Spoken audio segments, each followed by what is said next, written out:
still have. I always have to take out the X one because it doesn't work at this point.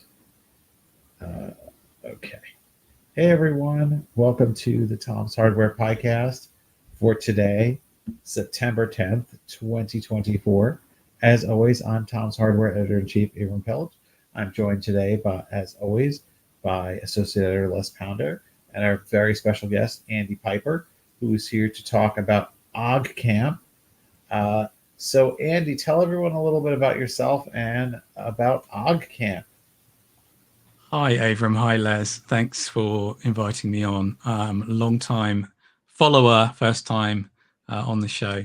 My name is Andy. I am a hardware tinkerer and hacker of many years. Les and I know each other, in fact, through the very first Oggcamp, which was back in 2011. We'll talk about that in a second.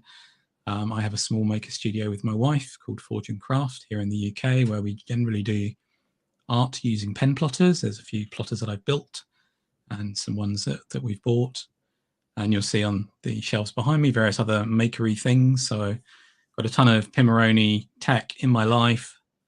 The Stormtrooper flask back there, there we go, has got a plasma stick in it, but it's not switched on or else the batteries run out. And yes, Oggcamp is an event here in the UK. It's coming up next month, October. And very excited. It's coming back after 5 years away. So the last one was in 2019. Funnily enough, there wasn't an event in 2020 for reasons. And a lot of events obviously either came to a natural end or came to a very sudden end at that time. And this is the first year that a group of folks have started to come together to bring Oggcamp back. Awesome. So I'm going to declare an interest. So as we've mentioned before, there we go. I was part of the organising team for Oggcamp many moons ago. I've since retired and I've gone to my cabin in the woods where I spend my days chopping wood. But for me, Oggcamp at the very start was the first tech event I ever went to as a member of the general public. So it sort of helped me understand the world of open source. So Andy, could you tell me what was it like at your first Oggcamp? What were you doing? What talks did you see? Yeah, well, let me, if I may, just sort of rewind a little bit. So Oggcamp started. It's got a weird name, right? What's Ogg?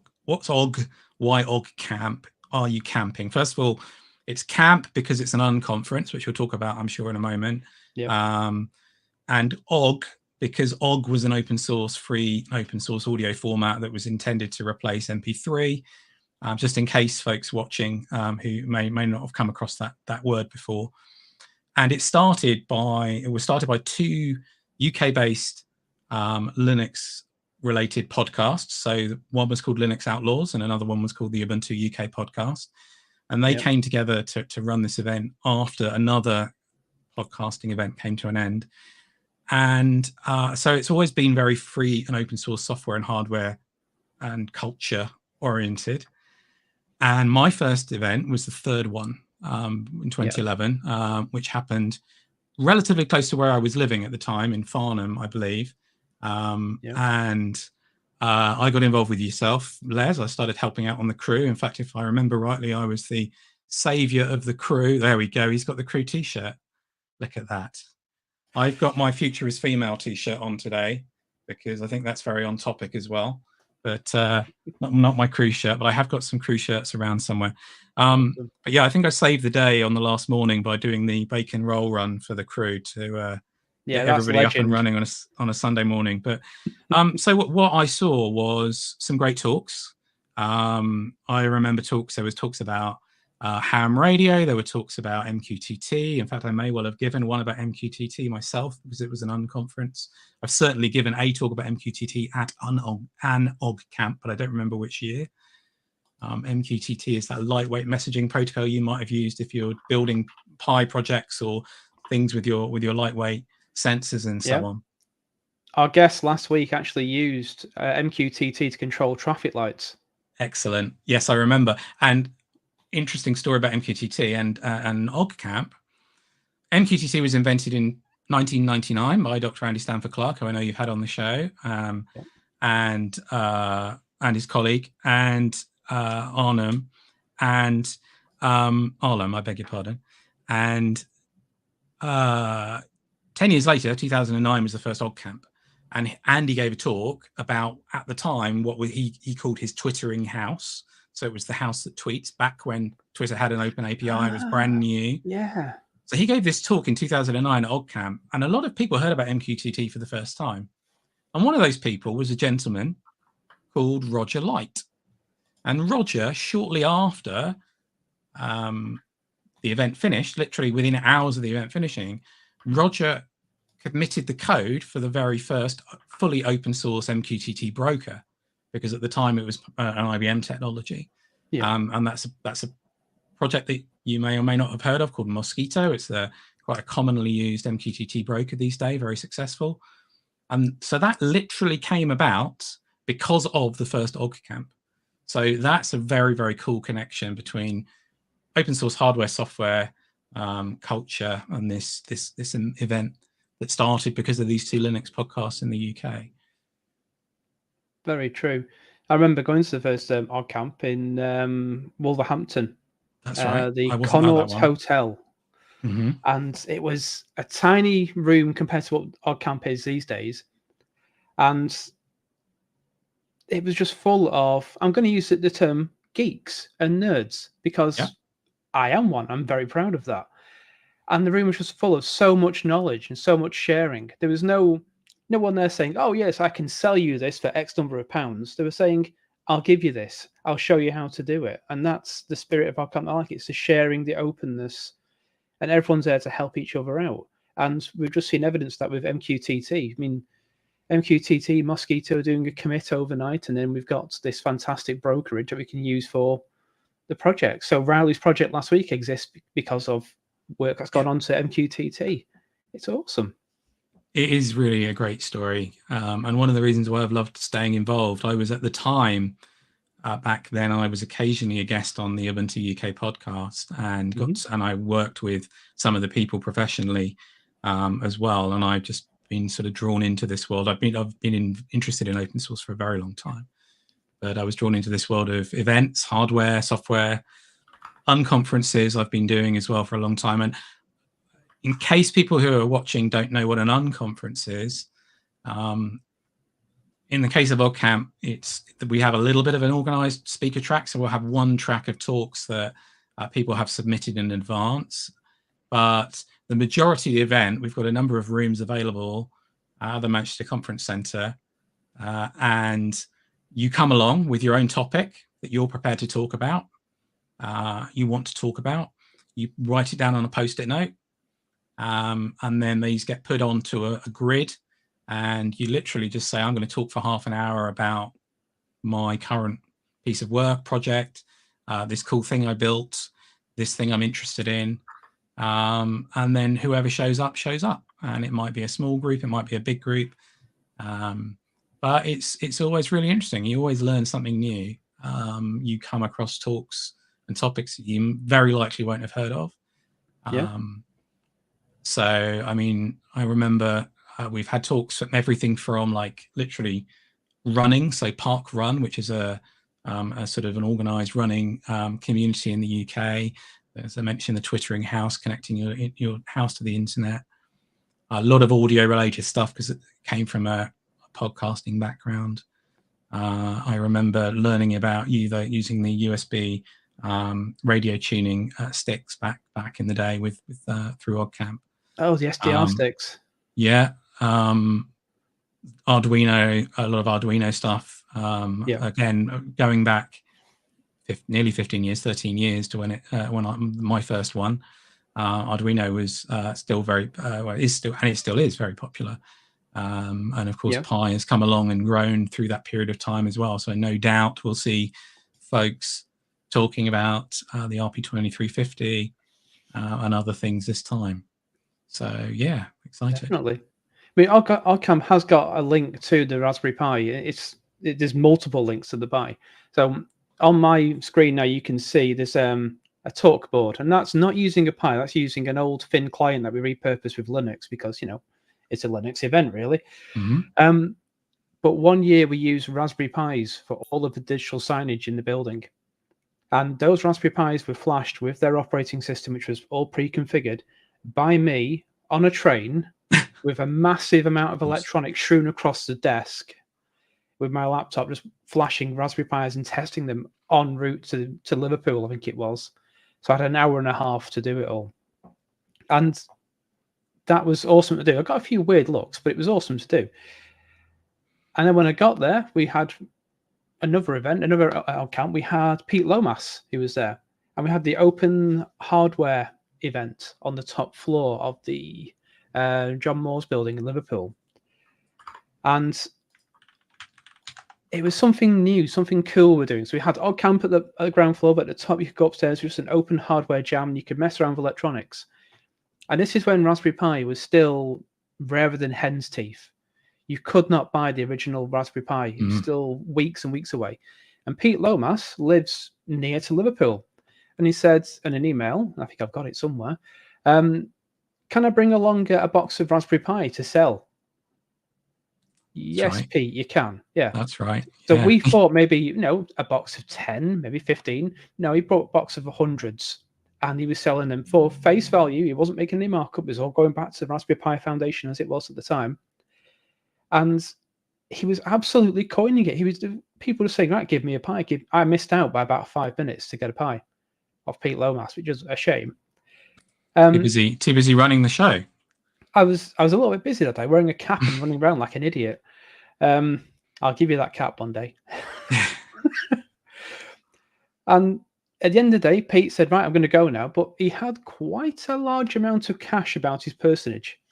So he rang one of his mates who's a copper to come and escort him through the car park to his car to take him home.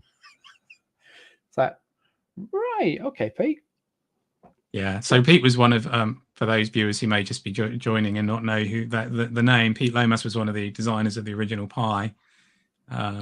Absolutely, yeah, that was very exciting. I remember that one. So Oggcamp is a UK-based event. It's been around different places in the country. So we've been Farnham and Wolverhampton further south, been Liverpool, Manchester, and I can't speak to what our plans are for next year. Let's get through this year. Let's bring the event back and be successful. But certainly Manchester, which is which is where we were in 2019, where we left off. It's a really nice location, very close to a couple of train stations. Manchester Piccadilly is nearby. The conference centre is also part of a hotel, the Pendulum Hotel. And so it's a weekend. It's a Saturday, Sunday in October. You can go and get tickets on oggcamp.org/tickets.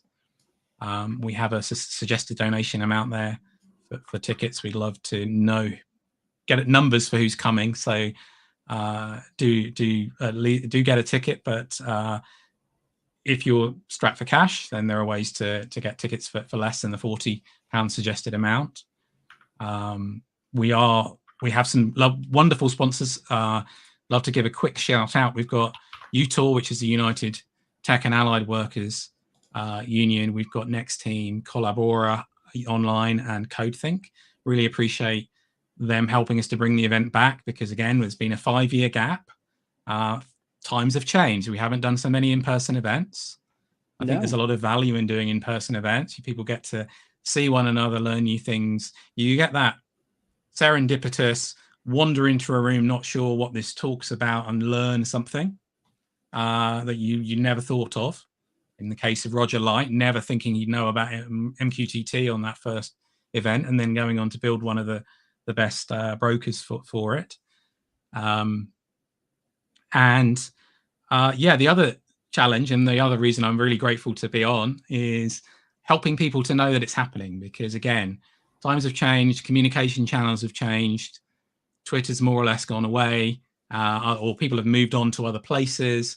So people may not be listening. People may not have heard that we're back. So if you're watching, if you've been before, or if you're curious and you've got friends who are in the UK, or if you're coming to the UK yourself, do let people know, because it's just a question of making sure that folks are aware that the Oggcamp is back and we're getting the band back together, as it were. I shall do my best to run things as smoothly and calmly as Les always did, but we'll both see of how we that get was a on. lie. Yeah. Yeah, that's great. It's great that we're having more in-person events. I mean, now it's been like more than 4 years since COVID started, so it's good that we're Yeah. able to, uh, uh, it's good that we're able to actually do, to do more in person. I still wish there were more Raspberry Pi jams going on.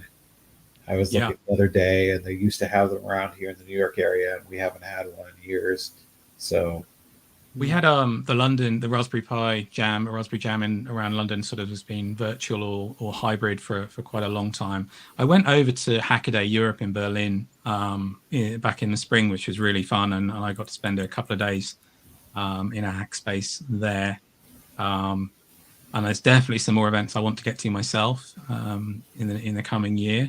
I was at EMF camp in the summer, which was fantastic, which you may or may not have heard of, which is electromagnetic field, which they hold every 2 years, and that was just phenomenal. Long weekend. But yeah, I think it really makes a difference to be able to see folks and discover things that you very rarely find everything online, that you get a little bit more from those interactions and those sudden discoveries of things in person. Shows like yours are phenomenal for keeping people up to date with what's new. And I'm a big fan, but also just being able to walk into a room and find out what someone's working on is really cool. Yeah, it really it's a corridor track as well for me at a conference. So you'll go into a talk, you'll learn about how to use inputs in Python. That's one of the talks I saw in Oggcamp in 2017. And then you'll talk to the person in the corridor and they'll explain a bit more, and you'll learn a bit more about their project, about how they put the thing together from wood and wires and code. And it'll inspire you to go and do crazy things with your own. Yeah. Definitely. Yeah. But this year, is it going to be any Raspberry Pis kicking around? I'm sure there will be. I honestly, I've got about 4 different talks that I want to give, but I know that I'm not going to have time because I'm going to be helping to coordinate the crew. So I'm really hoping that folks come along, bring us something new and exciting. I've seen an RP2350 in person now, but I haven't really done anything in anger with them. I've got a Pimoroni Cosmic Unicorn back here that I was putting the logo on earlier. So nice. I'm sure that there'll be some of these kinds of things around at the conference center. I can't speak to the list of talks that have been proposed because we're still figuring out the ones that are going to go onto the main track. But I'm certain with Raspberry Pi being, a British-based company that will have some folks bringing things that they've built. Les very kindly pulled together some of these images from the archives, some deep cuts in here from older events. And I mean, look, I've done so many different events and things through that sort of decade, 15-year period. Myself, there was another event that has come to an end now in the UK called Over the Air, where I remember talking to the folks from Code Club. That happened, must have been in the middle of the 2010s. I hope people bring the Raspberry Pis because I want to see them. I want to do stuff. I've got my own Pi 5 and I tinker, but I haven't had much time to work on things lately. I have got my own hanging vertical plotter, which is based on a Raspberry Pi Pico, which I rebuilt from a plotter that was in the Hackspace magazine, which has now been merged into the Magpie magazine. Yeah. But again, I think where I'm going to be running things myself, I'm not going to be able to bring my own projects to show off so much. So I'm looking forward to seeing what people bring. Yeah, you always see some crazy projects at Oggcamp.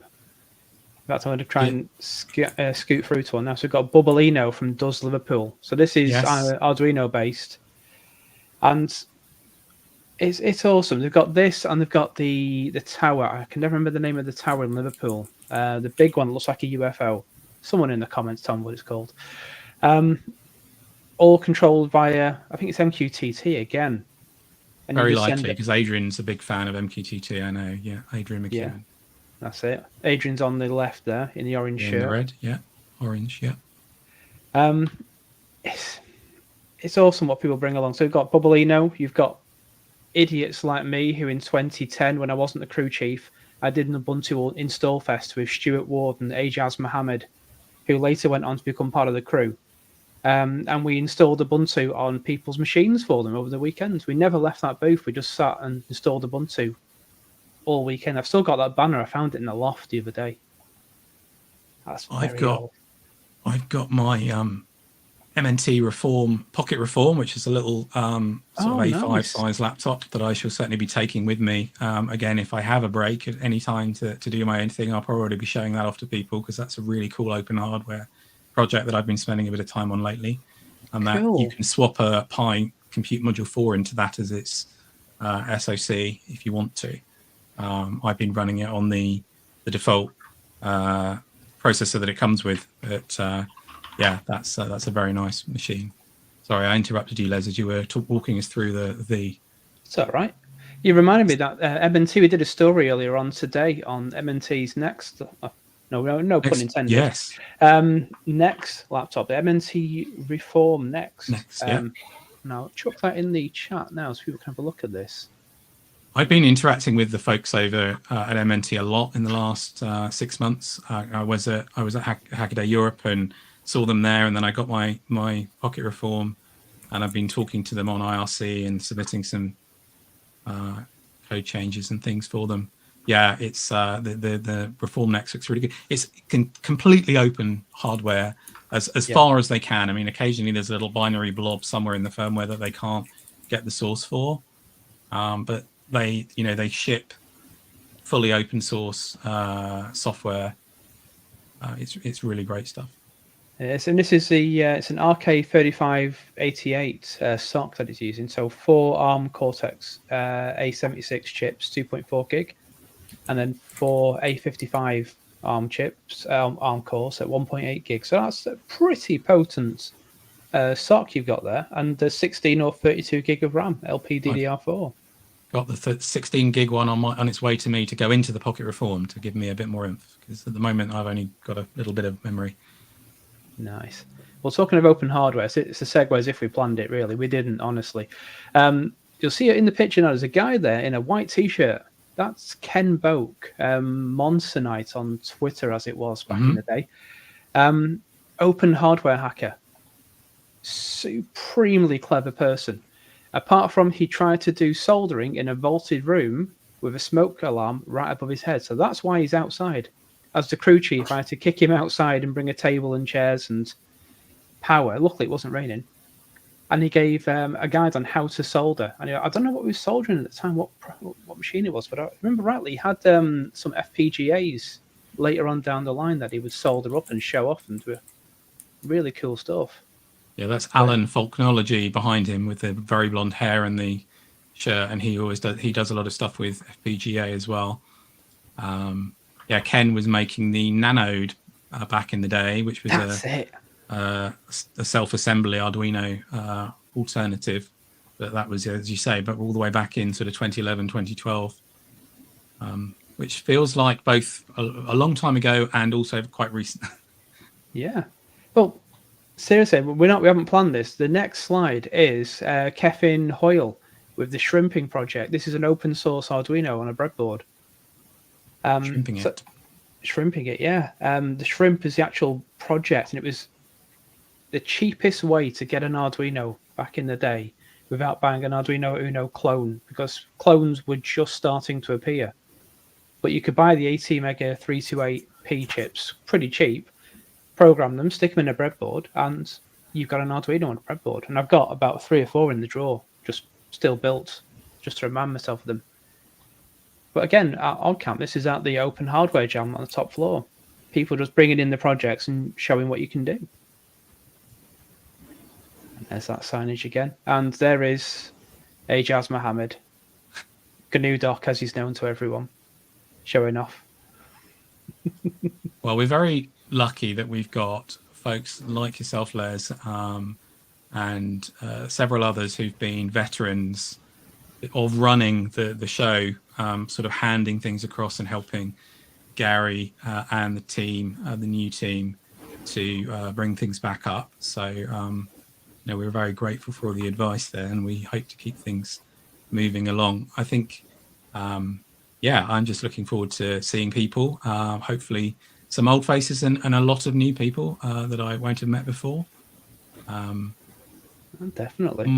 My role this year is going to be to help to run the volunteers who are helping, just to make sure everybody's happy, healthy, people have got AV in the right places, we can sell merch on the merch stall, all those kind of things. So if you are coming along and you'd like to volunteer to have a shift with us on the crew just to help out, you will be rewarded with a crew t-shirt similar to the one that Les was showing, but obviously with this year's design, and my eternal gratitude, and the audiences, the attendees' eternal gratitude, because these things happen at an affordable cost as people help one another, and that's very much the open source spirit, and really bring people together. So we'd love you to join us for the weekend, and ideally, if you've got something cool that you've been working on, or something that you think that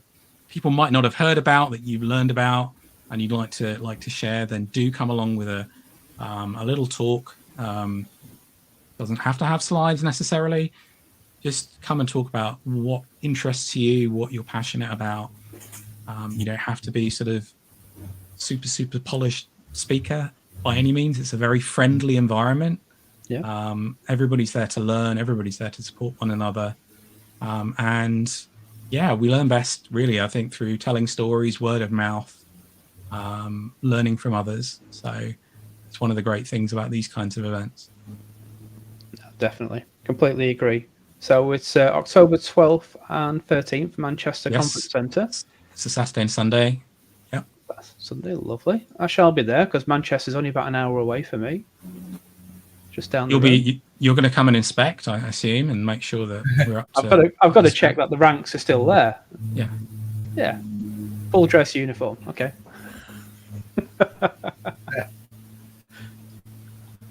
So, Les, what are you working on this week? Well, what I'm working on this week, I won't talk about just yet. What I have been working on is this, the Rancer X4. So the Intel x86 N100 based SBC. This is now running Windows 11. So you can run Windows 11 on Raspberry Pi 5. It can be done. Lee PSP's got a series of videos on that. I've not had the success that Lee has had, unfortunately. Mine have all failed. They've crashed and burned, unfortunately. But with this, I've got 8 gig of RAM, an N100 CPU up to 3.4 gig in speed. I can put an SSD in there, so that's a 2230 SSD from a Steam Deck. And you'll notice there's a GPIO on there. So with Windows 11, it was a bit of a tricky installation process. It took the best part of an hour and a half to install Windows 11 and its drivers. But once I got it working, absolutely perfect. So GPIO is controlled via the RP2040. Yes, it's not a 2350. It's just missed the mark, but hey-ho. I can do all the standard stuff I can do on a Pico with this, but I've also got an x86 CPU to back it up. And it appears as a serial device that I can just program. So lovely. So I have NeoPixels working on this. If I wanted to, I could have MQTT running on this as a broker with Mosquito and control the LEDs. I could do whatever I wanted. But I thought, we've got an x86 SBC. What can we do with this? And I thought, let's put Windows 11 on and let's put Steam on and see what I can play. So let's manage expectations. Cyberpunk 2077? No, you'll get at best, and ETA Prime's done a video on this, 10 frames a second. That's at 720p, the low settings. If you manage expectations and just play something a bit older, so Hades, you can get 720p, 30 frames. Call of Duty Modern Warfare, the original one from 2009, I think. That will play perfectly. You'll get over 60 frames, so nice and smooth. I could play Stray on this if I drop the resolution right the way down and use a bit of scaling on it. But it would do it. So it's competent. So you're probably thinking, right, okay, what's the problem? Is there a problem? Not really. The problem is it's the same price as the Pi 5. So you've got the dilemma of, do I buy this or do I buy a Pi 5? Because with this, I can install any flavor of Linux that I want. I've tested Ubuntu 24.04 on this, and it works absolutely fine. No drivers necessary. It just works, which was amazing. Even the GPIO just worked with the RP2040. It's the same price as a Pi 5, so £60 for the 4 gig model and £80 for the 8 gig model. There's a 12 gig model coming out as well, according to the release, the booklet that comes with it. But no, the N100 can take up to 16 gig of RAM, according to Intel's archives. So maybe in the future, something a bit more potent. So yeah, the dilemma is, which do you buy, this or a Pi? Well, I'm going to say Pi. And it's not because this is the Pi-cast, and I have to say that as a long-time Pi fan. It's simply because this thing runs hot. You'll notice that because I keep waving it around, there is a huge heatsink. It runs hot, and the CPU is actually under here. Let's get my hands out of the way. You think after 188 shows, I know what I'm doing. There you go. The CPU's there, direct contact to the heatsink, and you've got the fan there. It gets really hot, and it gets so hot that it throttles. So you'll never get the full 3.4 gig out of this. I got 3 gig maximum, and that was it. Whereas a Pi, okay, it's not as powerful. It's still, a quad core 2.4 gig, and you can overclock it to 3 gig. But at least it runs a darn sight cooler, and it uses 5 watts of power at maximum. This uses 5 watts on standby. But I do like this. As an Intel x86 SBC, this is the current cream of the crop. Really nice. But the Pi still wins. It's still got the throne. Yep. That's fantastic. I mean, there's so many SBCs out there now, obviously challenging for the Pi throne. Yeah.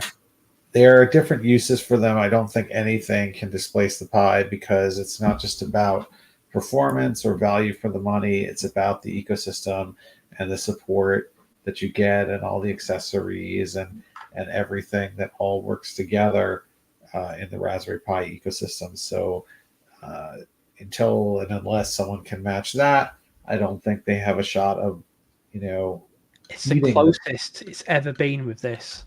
It's close. But, there are uses for things like that, particularly if you want to run Windows. Yeah. So anyway, I want to thank Andy so much for joining us today and all of you for watching and listening. We will be back on next Tuesday, the 17th at our same time of 7 p.m. UK time, 2 p.m. US Eastern. And we will see you all then. Bye, everyone.